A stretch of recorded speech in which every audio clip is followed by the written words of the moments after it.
Old MacDonald had an itch, and I was there to scratch. You tell me I know not what I do, but in your day job stacking shelves, being your boss's image, losing more control of their body and others than me.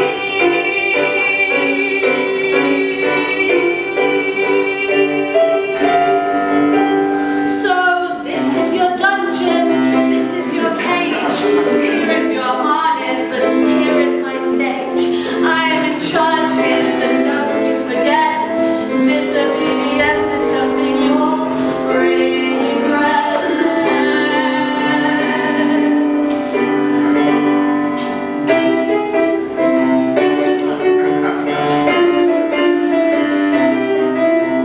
Sometimes he swears he wants to be whipped, but when I get it out, he can't handle it. Sometimes the client don't know what's best, expects me to read his mind, I just need rest. Sometimes I feel like I'm in control, sometimes I rake it in on a roll. Sometimes I'm having a shitty week, can't pay my rent and I'm feeling meek. Sometimes I'm trying to figure it out, who's in control? Well, I'm just lost.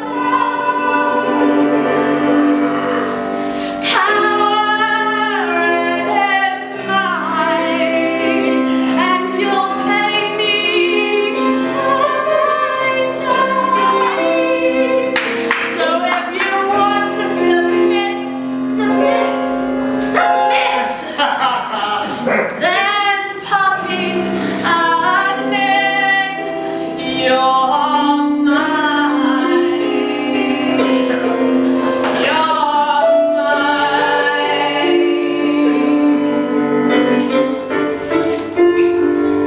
'Cause I am your mistress and you are my slave. So buckle up, sunshine, it's time to be brave.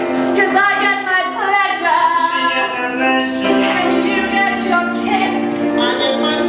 Yes, I get my pleasure from leather and whips and peace.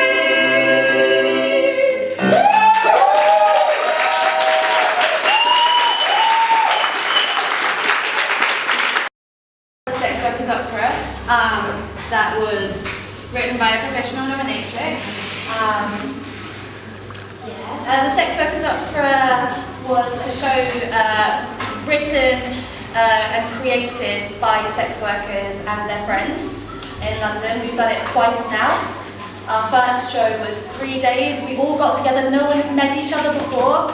We all got together on day one, and we wrote and created and poured our hearts out and then performed on day 3. An hour and 15 minutes of show. An hour and 15 minutes of show, which was amazing. Yeah.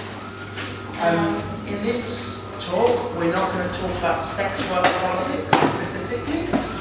We'd ask you to do your own research. There's lots of resources out there, search for grassroots sex work groups. The most fundamental thing, like in any groups, especially stigmatized and marginalized groups, is listen to sex workers. Yeah. And that's one of the main messages of the show. What we're going to talk about today, because I know there's a mix of people who are artistic and activists and everything here, is to talk about our methods, how we worked and how we achieved things and did things. And some of our learnings, things we discovered through the process. Hopefully to inspire your own creative action projects. Yes, indeed. We look at the time as well. Yes, this is true. Yes. We don't want to blah, blah, blah for too long because we've got another song to sing as well. In a bit, we did a workshop earlier, a 2-hour workshop, demonstrating some of the techniques we do for community group songwriting. And an amazing group of, I think mostly, Greek or Athenian friends, created a song around gender identity, sexuality, and action. So we're going to perform that. So we're going to perform that at the end of this talk. So to talk about some of our main methods that are very important to us. First one is that it is in our entire group and us and production, cast and crew, technical crew, there is never any less than 50% sex workers. We feel that's very important so that authentic voices are heard, so it's sex worker led, so that the issues that are being talked about are actually relevant. We included friends and allies as a form of making it safer for sex workers to feel like we can all come forward and tell our stories, because there are allies in place so that, you know, if someone finds out you're in the sex workers opera, they don't automatically know you're a sex worker. You are free to say to your families and friends, well, I'm just helping out on this project if you're not out. We never want anyone to out themselves, and we never reveal who is or isn't a sex worker. But we made it very clear that in the media, no one would ever publicly say they were an ally. So no one would publicly say they were friends. They always, if you're happy being out as a sex worker, then you can be out in the media, but never come out and say, I'm not actually one of these. You can privately. Because that plays into stigma more. Yeah. And also if someone is researching and you say 50% sex workers and one person says I'm an ally, then it increases the chance that everyone else is a sex worker. Exactly. So it's a safety mechanism. For allies, we made sure that they the only way they could be part of a project is if they were vouched for by another sex worker. They have a sex worker friend who says they're safe. Yeah, we knew they were safe. For our process, the workshops that we run, how to build a space in which people can talk about it. Maybe the sex work itself is not always difficult, sometimes of course it is, but their experience of stigma, of stereotyping in the media can be really painful and vulnerable sometimes. So to tell these stories, the stories of violence in families and everything, we need a safer space. So for us, emotional communication is really important. Every workshop we do, in theatre, in dance, in whatever kind of learning or developing, is always starting with emotional connection. And we have special systems where we all tell about our emotions, how we feel, what we want to work on, and all this. And that's really at the heart of everything we do. And it means that when we're doing crazy ambitious things, and we're on day 7, and everyone is asking us, and we're stressed about, we don't also shout at, maybe we shout at each other, but afterwards we talk, and we emotionally connect, and we always have a safety with each other as well. And the same thing with a group.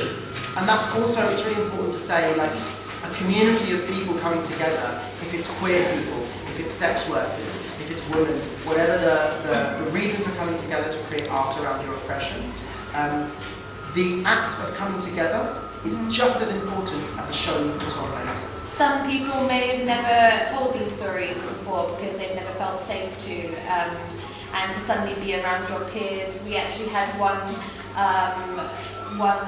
person relocate. They lived in Devon, which is the other side of the UK. They relocated to London because they felt the community was so strong. Some people have no sex worker friends before the project as well, and like that people can relate to that being queer as well. In a small town, say in Greece or in the UK, you know. So even the act of coming together is radical in itself, I think. And we also play. We do lots of playing and games and clowning and silly and whatever, and that's so important because play as an inner child is vulnerable. And we're talking about vulnerable things. So if we can be kids together, we'll be playful together. And we'll show you some examples of this later. We'll be playing with everyone. We'll be playing with everyone. Hopefully you'll play with us too. Otherwise that'll be sad. so yeah, play is so powerful.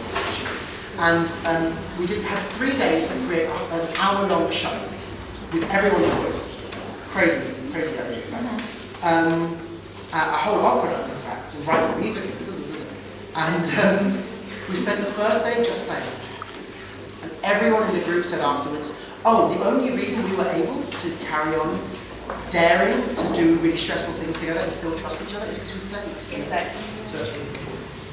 As far as it came in working out what stories would be told, this was really important for us. We wanted to make sure that we knew that some people who would be able to come to the workshops, give up 3 days of their time, we knew that we might end up just getting a certain kind of person, like someone who could give up 3 days, someone who... Economically privileged. Yeah, financially privileged.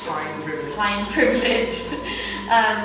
So what was really important to us was to put out a global call out all over the world on different sex work networks and sex worker activist networks to encourage people to send their stories in, whether that be written, whether that be a song, whether that be a poem, a vocal, just so we could include all these different elements and not have it be... Types of sex work as well. Yeah. Really important.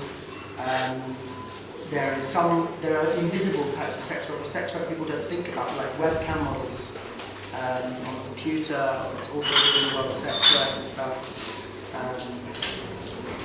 And also to have a variety of stories of empowering experiences and disempowering experiences. We wanted to show sex work on a whole as a spectrum.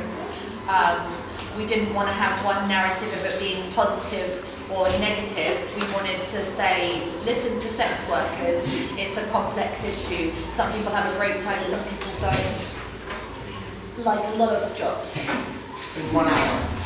In 1 hour. All this in 1 hour. So, for example, what we had in the show, examples of international voice was we had audio recordings from street workers in Chile, in Latin America. We had scenes based on stories written from Argentina, for example. We had webcam models. We had webcam models doing various like poetry and art things. We took them into private shows on the site, so we were paying them for their time as well. And then the program said, you have paid for sex work by attending this show. Yes. We also had a song sent from Taiwan. It really, and the more time we have, the more it develops. Like a good whiskey. We send more things around the world. Also, there was a lot of chance for communal writing as well, because there were a lot of the space that we created of vulnerability and trust meant that we could all kind of sit around and do group writing and talk about our experiences and create scenes out of nothing.